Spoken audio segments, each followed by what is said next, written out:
అమరావతి పునఃప్రారంభం సందర్భంగా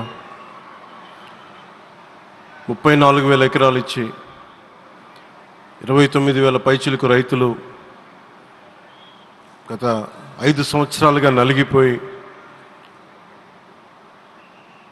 ఇక్కడికి వచ్చి రోడ్ల మీదకి వచ్చి ముళ్ళ కంచెల మధ్యలో కూర్చొని పోలీసు లాఠీ దెబ్బలు తిని కేసులు పెట్టించుకొని ఇంట్లో పెద్దవాళ్ళని కానీ చాలామందిని 2,000 పైచిలకు రైతులు ప్రాణాలు కోల్పోయి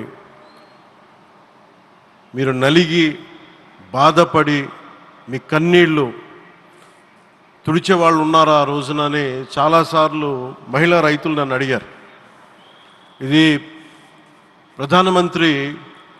గౌరవ ప్రధానమంత్రి శ్రీ నరేంద్ర మోదీ గారికి తెలుస్తుందా అని ఒకసారికి 5 సంవత్సరాల క్రితం మీరు అడిగారు. నేను ఆ రోజు ఆయనకి తెలియకుండా ఏది ఉండదు, అమరావతి శాశ్వత రాజధానిగా ఉంటుందని ఆ రోజు మేమందరం కలిపి మాట ఇచ్చాం. ఆ ఇచ్చిన మాట ప్రకారం ఈ రోజున గౌరవ ప్రధానమంత్రి గారి చేతుల మీదుగా మళ్ళీ ఇంకొకసారి పునఃప్రారంభం జరగబోతుంది. ఇది ఆది శంకరాచార్య 1237వ జయంతి సందర్భంగా తిరిగి అమరావతి పునఃప్రారంభం కావటం చాలా ఆనందాన్ని కలగజేస్తుంది.